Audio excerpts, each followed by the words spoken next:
He came home expecting silence, but what he heard was a sound that didn't belong. A soft, steady buzz, coming from somewhere deep inside the house. He followed it. One step, then another. And when he opened the door, what he saw on the other side broke him and changed everything. Kevin hadn't spoken in 32 days. No words, no sound, just silence and shallow breaths. He used to laugh so loud you could hear him from the driveway. Now he sat by the window every day, knees to his chest, eyes fixed on nothing. 8 years old, and already carrying more pain than most men ever will. Since the chemo started, since his mother passed, he stopped being a boy. He became a shadow. Justin, his father, had tried everything. Doctors, therapists, tutors, trips. Every solution money could buy. But healing doesn't come with a receipt, and grief doesn't answer to power. The house grew quiet. The light faded, and Kevin drifted further away. Then, one day, Vivian came. She wasn't a specialist. She wasn't trained. She was the maid, 28, yellow gloves, gentle hands. She came to sweep the floors, but God had sent her to sweep something deeper. Vivian didn't try to fix Kevin. She didn't speak too much. She just showed up, soft, steady, present, and then one day, she did something no one expected. She walked into his room, sat on the floor, and turned on a pair of clippers. She said nothing, just gathered her long black hair in one hand, and began to shave it all off, right in front of him. Each pass of the blade was silent, but holy. A sacrifice, a whisper to his soul, "You're not alone." And then, Kevin moved. He looked at her, then placed his small hand over hers. His voice came like a cracked window letting in wind. "You look like Mommy." At the door, Justin stood frozen. He didn't know whether to cry or drop to his knees, because in that room, with a maid on the floor, a boy with no hair, and the sound of grace still humming in the air, something sacred had happened, and nothing would ever be the same again. Before we begin, if this story finds you in a quiet place, maybe a hurting place, I want to ask something small, but sacred. Please, take a moment to like, subscribe, and tell us in the comments where you're watching from. Because sometimes, healing starts with presence. And if this story reminds you that love still lives, that God still sends people, and that grace can come in quiet ways, then you're exactly where you need to be. Let's walk through this together. The house was too quiet. Not peaceful quiet. The kind that makes your chest feel heavy. Like the walls are waiting for something that never comes. Kevin hadn't spoken in over a month. Not even a whisper. He just sat near the window every day, knees pulled close, forehead resting against the glass, watching the street, the sky, or maybe nothing at all. 8 years old, and the light in him had gone dim. He used to be all noise, little feet running through rooms, superhero capes, questions that never ended. Now, he barely moved. Since the chemo started, since his mom died, since the day everything normal disappeared. Justin, his dad, had tried. He really had. Therapists came and went. Specialists with calm voices. Toys, books, cartoons, comfort food. Nothing worked. The boy didn't speak. The boy didn't smile. And Justin didn't know how to reach him anymore. He'd leave early, come home late, sit in his car too long before walking through the door, trying to be strong, trying not to fall apart. Vivian had been working there just a few weeks. Quiet woman, mid-20s, always wore the same clean sweater, never rushed. She came in, did her job, and kept to herself. But she noticed things, like how Kevin only looked at his cereal, or how the picture of his mother stayed untouched on the living room shelf, even when dust settled over everything else. She never tried to cheer him up. She never forced a smile.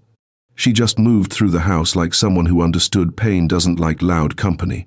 Vivian didn't come to fix anything. But sometimes, God sends people not to fix, but to stay. That afternoon, She had just finished tidying the laundry room when something stirred in her heart. Not a thought. A pull. She stood still for a moment, then walked upstairs, not slowly, not fast, just the way you walk when you know something matters, even if you don't know why yet. Kevin was in his usual spot, by the window. She didn't speak. She turned around, went back downstairs, opened the hall closet where supplies were kept, found the old clippers. They were heavier than she remembered, or maybe her heart just was. She took them upstairs, not thinking, just moving forward. She opened the door gently and stepped inside. Kevin didn't turn. He hadn't turned for anyone in weeks. She sat on the floor near the middle of the room, far enough to give him space, close enough to be seen if he chose to look. She plugged the clippers in. The sound was soft, but it filled the room. She gathered her hair into one hand, the same hair she always kept tied back, and began. One swipe, then another. Long black strands slid down her shoulders and landed on the floor beside her. She didn't look up. She didn't explain. She just kept going. Kevin didn't move, but his eyes shifted just slightly. Vivian felt it, but she didn't react. That moment wasn't about her. This was something more than hair. It was presence. It was, I see you. It was, you're not alone in this. When she finished, she turned the clippers off, set them on the floor gently, between them. Not offering, not expecting, just being. And finally, she looked at him. Kevin looked back, and for the first time in a long time, he saw someone. His mouth moved. Barely. A whisper came out, rough, soft, small. You look like Mommy. Vivian didn't cry. She just placed her hand beside her knee, palm up. Close enough, in case he needed it. And he reached for it. Small fingers curled into hers, like it was the most natural thing in the world. Justin had come home early. He wasn't sure why. Something told him to. He was still in the hallway when he heard the sound, that soft buzzing, and followed it. And when he opened the door, he stopped breathing for a second. There was his son, holding hands with the maid, looking at her like she was something he hadn't seen in a long time. Hope. Justin couldn't speak, couldn't even step forward. He just stood there, quietly, watching the moment God had made, without him. Kevin didn't speak again that day, not a single word, but something had changed. He didn't turn away when Vivian stood up. He didn't flinch when she gently unplugged the clippers. He just watched her, quiet, but present, and that alone was enough. Vivian walked out of the room without a word. She left the clippers on the floor between them, like a bridge, like a quiet promise. I'm not here to fix you. I'm just here. She didn't tell anyone what happened. Not that evening, not the next morning. She didn't need to. Some moments speak loudest in silence. The next day, Kevin came to the kitchen. No one called him. No one asked. He just walked in while Vivian was folding dish towels by the counter. He didn't sit, didn't speak, just stood nearby, close enough to mean something. Vivian didn't rush to fill the silence. She didn't ask what he needed. She just nodded once, quietly, as if to say, I see you. Kevin climbed onto the bar stool slowly, hands tight on the edge. He watched her fold the towels, one corner over the other, then again, then stacked neatly, and when the last one was done, she slid it across the counter toward him. He looked at it, then at her, then folded it again. It was messy, uneven, sloppy, but it was the first thing he had touched in days.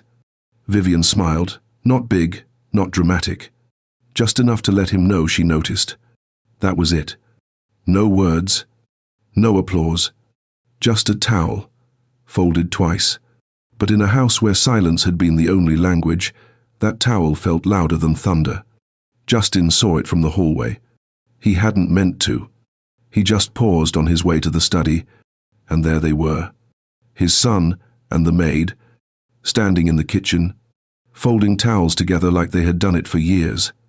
And he froze. Something inside him tightened. a strange feeling he didn't have a name for. Not jealousy. Not exactly. More like, where was I when this started? It hurt in places he hadn't touched in a long time. Later that morning, he stood in the kitchen while Vivian wiped the counter. Kevin had gone back upstairs, and for a moment, the silence between them felt thicker than before. Justin cleared his throat. "You didn't have to do what you did," he said, voice low. His eyes didn't meet hers. Vivian didn't look up, just kept wiping in slow circles. "I know," she said.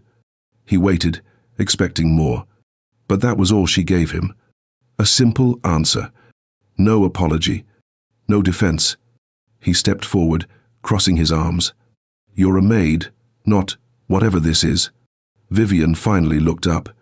"I'm someone who sees your son." Justin stared at her. Those words cut deeper than he expected. Not because they were harsh, but because they were true. He took a breath. "You crossed a line." Her eyes stayed steady. "I crossed his loneliness," she said quietly, "and I'd do it again." Justin didn't respond. He couldn't. Not really. Because part of him knew. She had reached his son in ways no expert had, ways he hadn't, and it made him feel something he wasn't used to feeling. Powerless. Later that afternoon, Vivian found a piece of paper taped to the fridge. Crayon scribbles. A drawing. 2 stick figures. One small, one tall, both bald. They were holding hands. A red cape floated behind them. At the bottom, in shaky handwriting, "Me and V." Vivian stood there, hand on the fridge, not moving. She didn't speak. She didn't cry. She just smiled. A quiet, broken, holy kind of smile. The kind that carries pain and purpose at the same time. Kevin didn't say much that week, but he kept showing up. In the laundry room. In the kitchen. In the doorway while Vivian made tea. He never spoke first, but he listened, and his presence was no longer empty. Justin started noticing too, the way Kevin's eyes followed her, the way he waited for her before sitting at the table. Something had shifted, and for the first time in a long while, Justin didn't know what to do. He was used to solving things, to answers, to control, but this healing came in quiet pieces, and it didn't have a blueprint. All he could do was watch, and wonder if a woman with no hair and no training had been sent by someone higher than him, for a reason he couldn't yet understand. Vivian didn't find the drawing right away. It wasn't taped neatly or placed for attention. It was crooked, barely hanging, the tape curling at the edges like whoever put it there wasn't sure they were allowed to. But when she saw it, she stopped. Just stood still. 2 stick figures, side by side. One small, one taller. Both bald.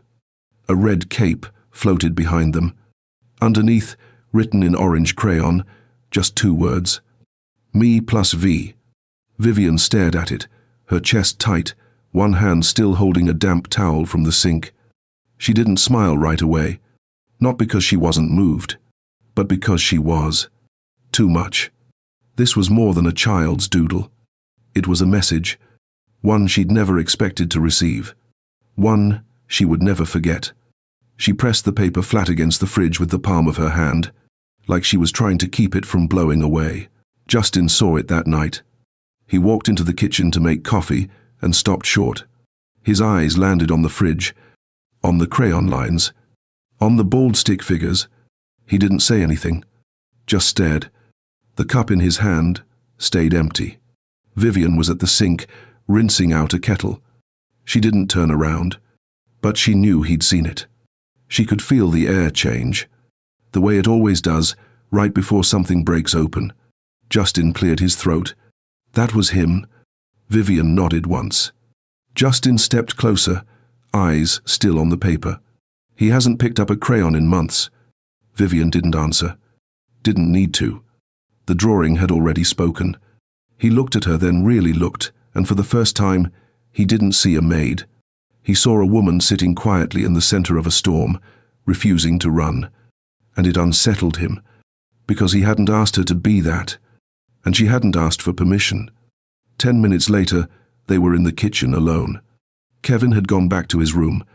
Justin leaned against the counter, arms folded, his coffee untouched. Vivian was drying her hands. "I think you're getting too close," he said, voice low but sharp. Vivian turned slightly. "Too close to what?" He hesitated, then motioned toward the fridge with his chin. "My son." Her eyes didn't move. "I didn't ask him to draw that," she said gently. Justin sighed.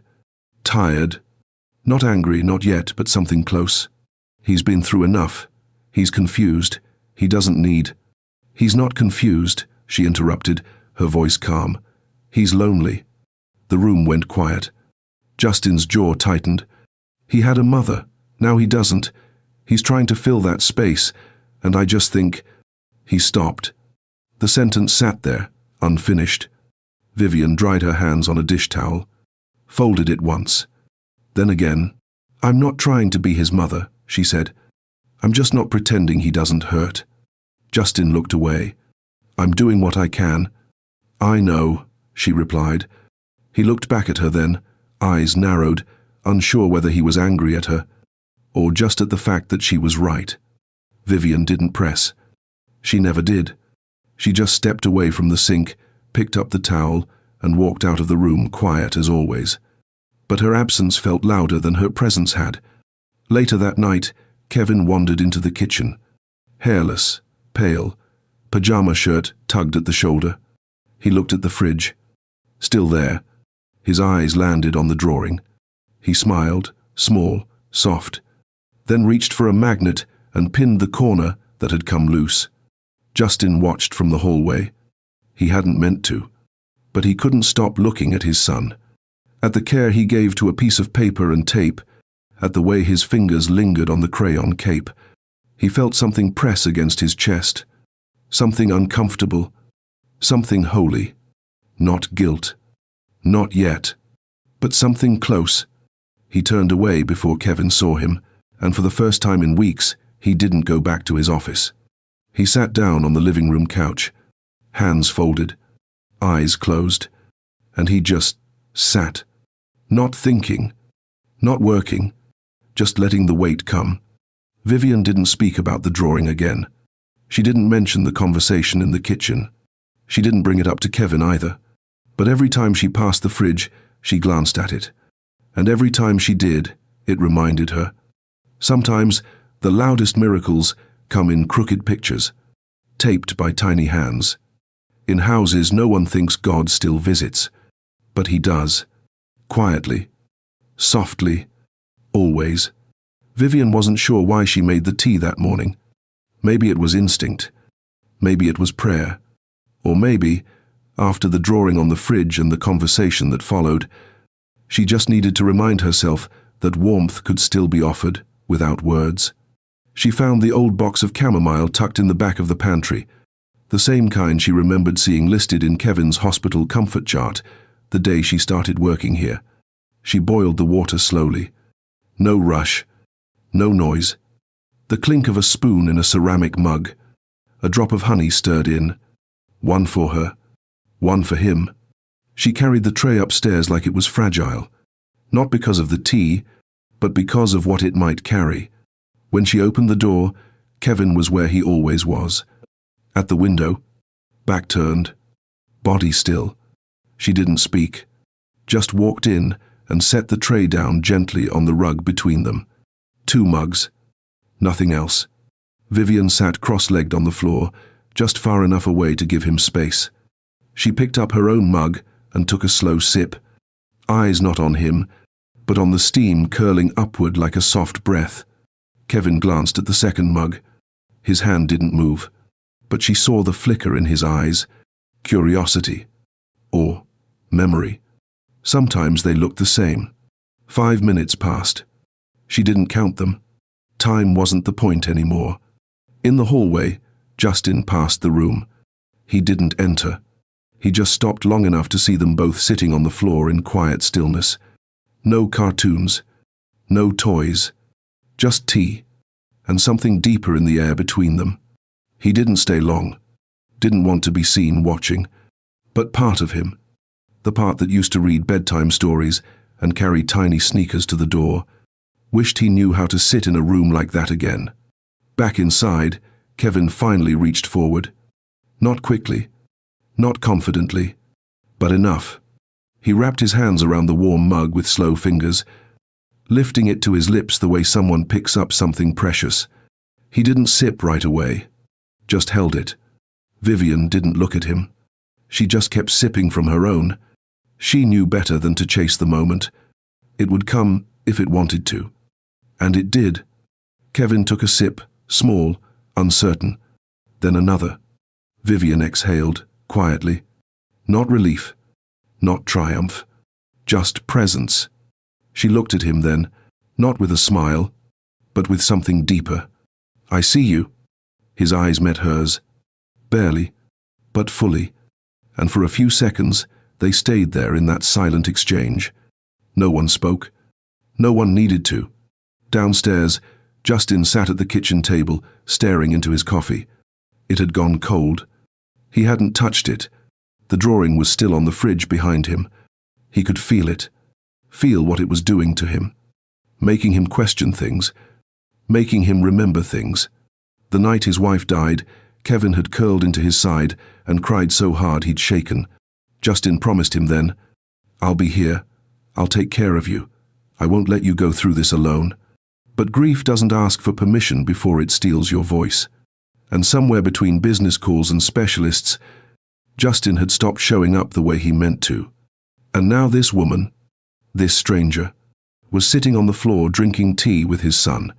Quiet, still, and being everything he didn't know how to be. Justin rubbed his hand across his face and whispered under his breath, "Why her?" And the answer, though unspoken, sat heavy in the room.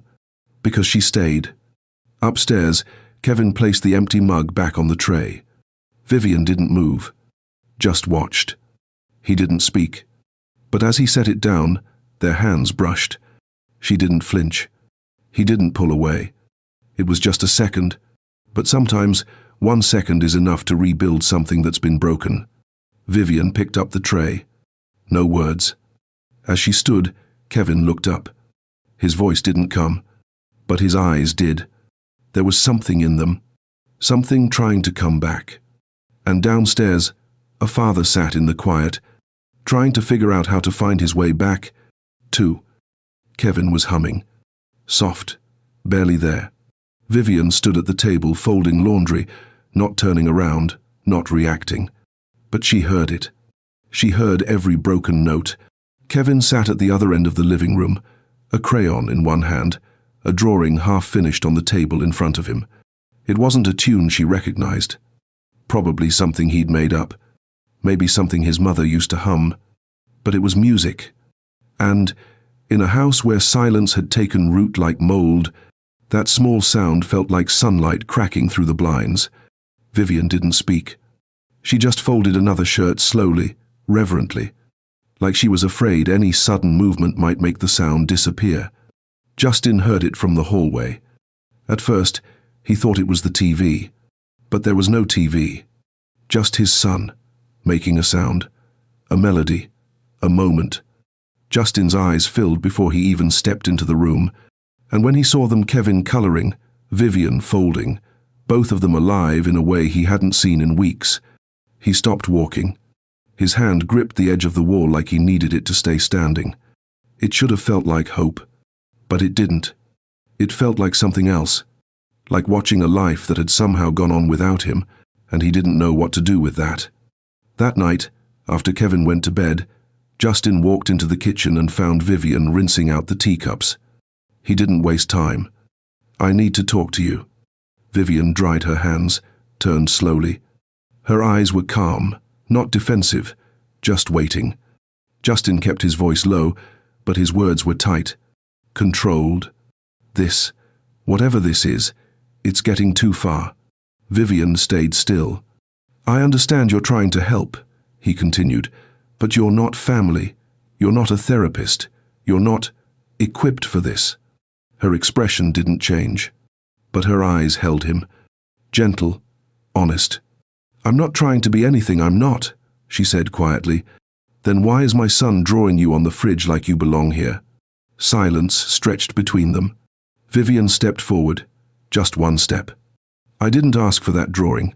I didn't ask to be part of anything. I just didn't leave when he needed someone." Justin shook his head. His jaw clenched. "You think I don't need him too?" Vivian's voice softened, but didn't shrink. "I think he needed someone who saw him, not someone who came in and out like the pain was optional." The room went still. Her words weren't cruel, but they hit like truth often does. Clean, hard, and impossible to ignore. Justin looked away. His hands gripped the back of a chair, knuckles white. "I've been trying," he said under his breath. "You think I don't carry this? That I haven't sat in the dark asking God why?" Vivian's voice broke just slightly. "I don't think you're a bad father. I think grief has a way of making everyone feel alone, even when they're standing right in front of each other." Justin's eyes filled, and he didn't bother hiding it this time. "I'm not good at this," he admitted. His voice was raw. "I built companies. I survived loss. But this silence, this helplessness, it's killing me." Vivian stepped closer. Not to fix him. Not to lecture. Just close enough that he could feel someone was there. She didn't reach for his hand. She didn't touch him. She just said, "Then maybe you need to stop surviving and start staying." That was all. Later that night, as Vivian turned down the lights in the hallway, she found something at the foot of the stairs. A folded sheet of paper. She bent down and picked it up. It was another drawing. 3 stick figures this time. Kevin in the middle. Vivian on one side. On the other, a man in a suit. No hair, no cape, just a briefcase in his hand. But he was facing them now, not turned away. And under it, Kevin had written in shaky pencil, "Maybe Dad can come back too." Vivian held the paper for a long time. She didn't cry. Not yet. She just stood there in the hallway, one hand on the banister, heart full of something she couldn't name. A prayer, maybe. A question. Or just the quiet, trembling hope that what had been broken wasn't beyond repair. It was just after 2 a.m. when Vivian heard it.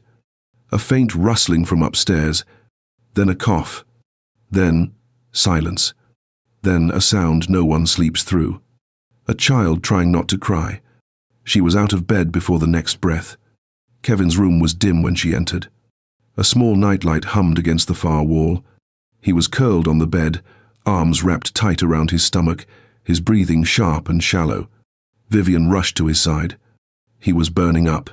She placed a hand on his forehead fire. His eyes met hers for just a second. There was no fear in them, just pain. She didn't wait. She didn't knock on Justin's door. Didn't ask what protocol was. Didn't check the medicine drawer or dial a nurse line. She scooped Kevin into her arms, blanket and all, and carried him to the car. Her hands didn't shake. She prayed once, just under her breath. "Lord, be in this." Then she drove. The hospital lights were too bright. The questions came fast: name, symptoms, how long, medical history. She answered what she could, waited when she couldn't. They took him back, hooked him up, ran tests, started fluids. She sat in the corner of the room, hands folded, eyes fixed on the curve of his spine beneath the blanket. Justin arrived 40 minutes later, hair disheveled, shirt buttoned, wrong. He looked at Vivian, then at his son, then back again. "What happened?" Vivian stood slowly, calm but exhausted. "Fever. He couldn't breathe right. You should have called me. There wasn't time." Justin ran a hand through his hair. "I could have. I didn't think," she said softly. "I just moved." He didn't answer. He looked at Kevin instead. His son was sleeping now, tubes and monitors blinking softly around him. He looked so small, so still. Justin swallowed hard. Then a nurse walked in. "Visiting hours ended at 2, she said gently. "Only family can stay in the room overnight." Vivian nodded. She began to stand, gathering her coat. And then Kevin stirred, eyes half open, lips dry, voice weak. But his words came out clear. Clear enough to stop every person in the room. "Don't make her leave. She's my family." The nurse looked at Justin. Justin looked at Vivian. And for a second, just one, no one moved. Vivian stood frozen. She hadn't expected that. Not the words. Not the way he said them. Like a fact. Like truth. Like something already settled in his heart. The nurse hesitated. Justin's lips parted like he might argue. But what could he say? That she wasn't? That she hadn't been the one who showed up, while he was stuck in meetings, and grief, and guilt, and fear? That his son was wrong? He looked at Kevin, who was staring at him now, eyes filled with something raw. Not defiance, not rebellion, just hope. Hope that his father would see what he saw. And then Justin stepped back. "She stays," he said quietly. The nurse nodded and left the room. Vivian didn't move at first. Then she slowly sat back in the chair beside the bed. Kevin reached for her hand. She gave it. No words. Just presence. Just love that had been proven. Justin stood just outside the door. He didn't go back in. He couldn't. He watched through the small glass window as his son fell asleep, with his hand wrapped around a woman who didn't share his name or his blood, but who had become something more powerful than both. He thought about all the things he'd tried. The doctors, the money, the specialists, the long speeches, the short tempers, the empty promises. And then, this woman had walked in with quiet feet and a steady heart. She hadn't forced her way in. She hadn't fixed anything. She just refused to walk away. And somehow, that had changed everything. At 4:17 a.m., the monitor beeped a little steadier. Kevin's fever was dropping. His breathing had evened out. He was still holding her hand. And in the hallway, a father leaned his head against the wall, not because he was tired, but because he was finally seeing the truth he hadn't had words for. This wasn't about staff, or roles, or control. This was about family. The kind that shows up when it's dark, and stays when it hurts, and holds on when the rules say to let go. And sometimes, the family we need doesn't come by blood. It comes by love. The house was quiet again, but it wasn't the same kind of quiet as before. It wasn't grief holding its breath. It was something softer, like the air after heavy rain.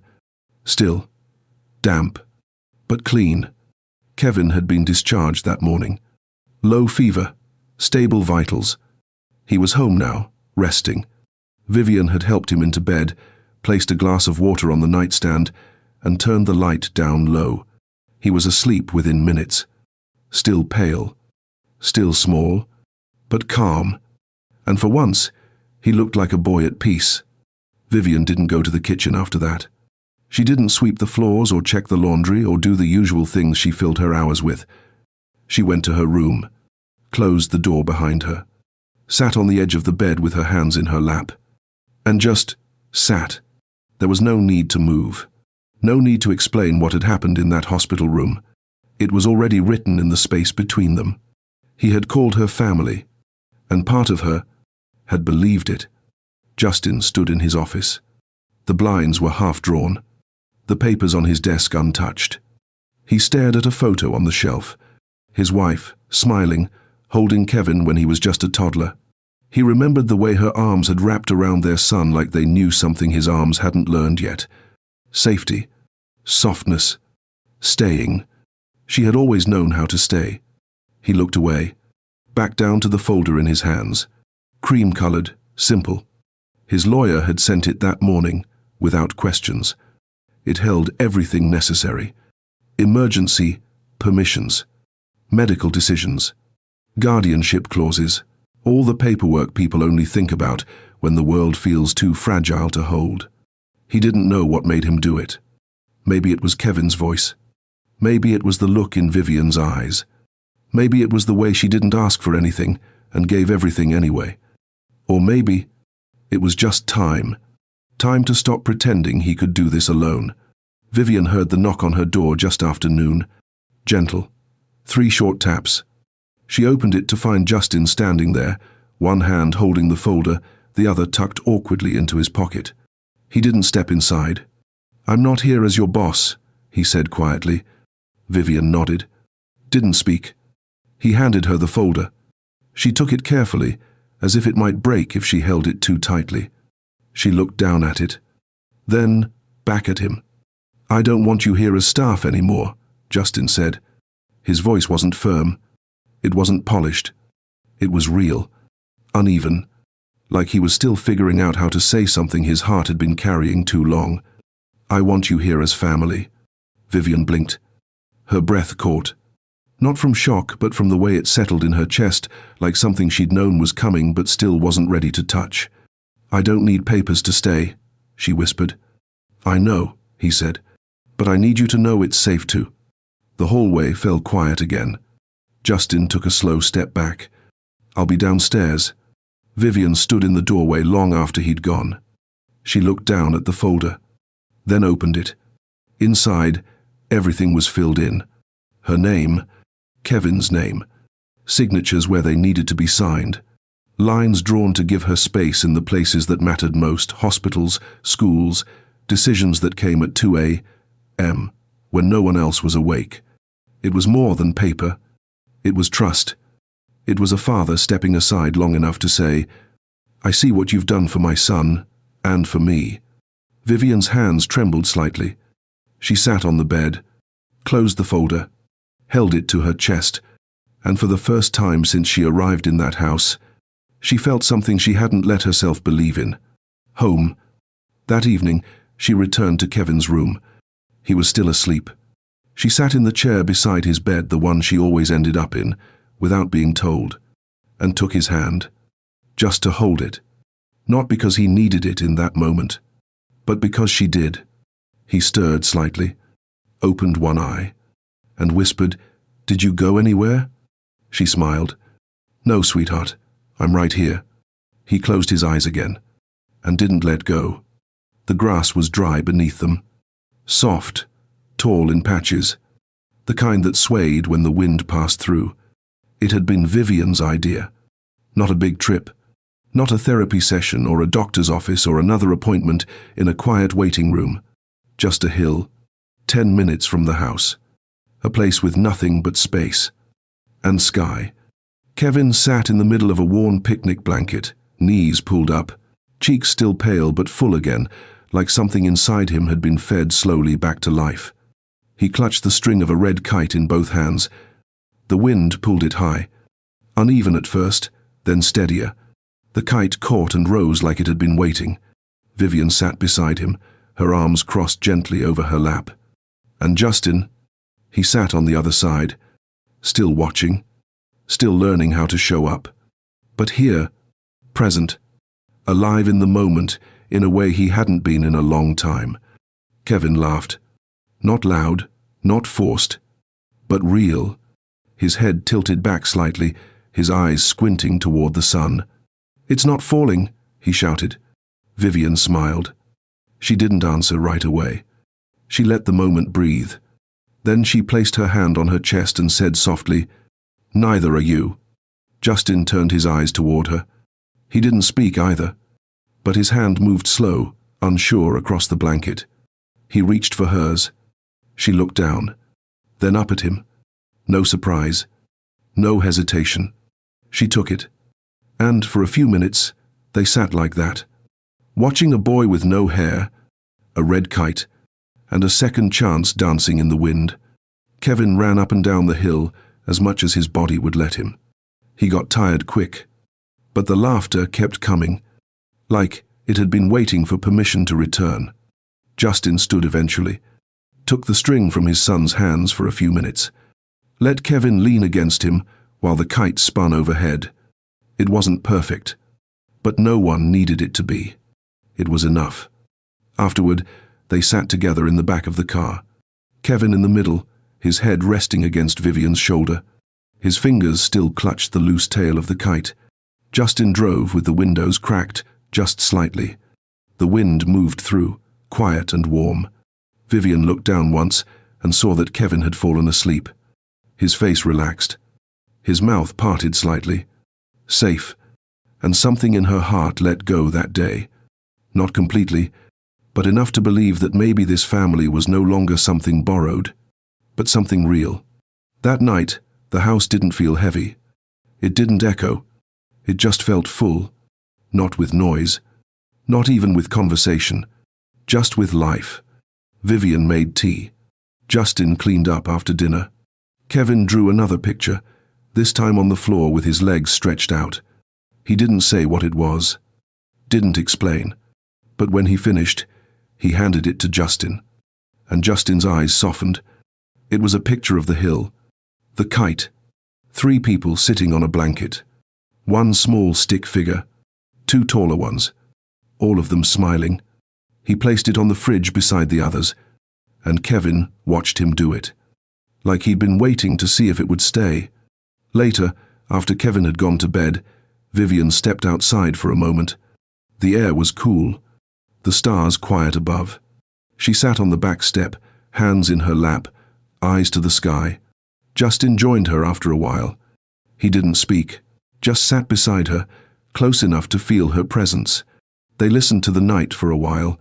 Crickets, a breeze, the distant sound of a dog barking somewhere down the street.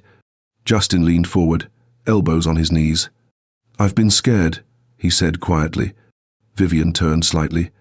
He didn't look at her when he said it. "I was scared I'd lose him, then scared I already had, then scared I didn't know how to get him back." Vivian's voice was soft, but sure. "You didn't need to get him back. You just needed to meet him where he was." He nodded. It wasn't an answer, but it was enough. Inside, Kevin was still awake. Not afraid. Not restless. Just lying there. He looked over at the empty chair beside his bed, the one Vivian usually sat in, and for the first time, he didn't feel alone. The photo wasn't framed at first. It had been sitting on Justin's phone for over a week, buried in a folder between contracts, scanned receipts, and reminders he hadn't looked at in months. He had taken it without thinking. On the hill, when the wind caught the kite just right, when Kevin laughed without looking back, when Vivian turned her head mid-smile and met his eyes like she already knew he was watching. It was blurry, too bright, unedited, but it was perfect. So that morning, he printed it. Simple 4x6, matte paper, no caption. He placed it in the silver frame that used to hold a picture of his wife. Not to replace her, but to honor what came after. He set it on the nightstand, right next to Kevin's bed, and when Kevin saw it, he didn't say anything at first, just stared for a long time. Then he touched the glass with his fingertips, carefully, gently. "I remember this day," he whispered. Justin sat beside him, nodded. "It was a good one," he said. Kevin looked up at him, soft, clear-eyed. "Are we going to have more days like that?" Justin took a breath, and for the first time in a long time, he could say honestly, quietly, "Yes." In the kitchen, Vivian was brewing tea. The house felt different now. Still quiet, but no longer empty. Kevin had started adding to a list on the fridge. At first it was just one line, written in pencil. "Things I want to do when I get better." Then another. "Ride a bike. Go to the beach. Laugh with V. Build something with Dad." Vivian read each one as it appeared.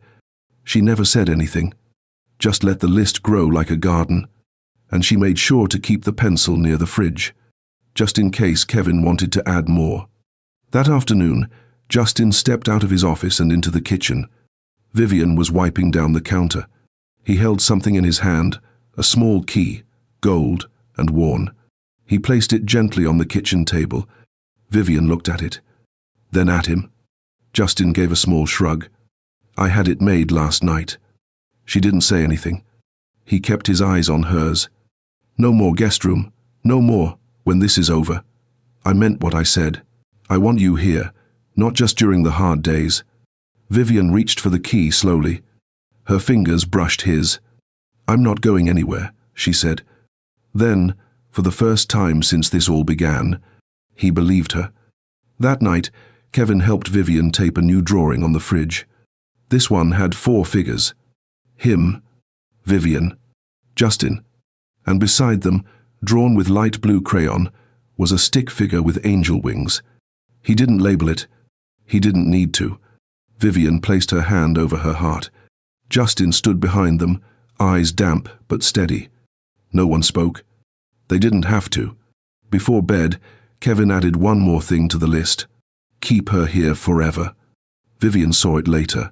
She smiled not wide, not for show. Just enough to say, I saw that.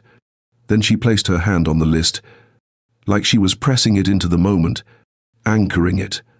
A quiet promise. I'm staying. That night, the lights were low.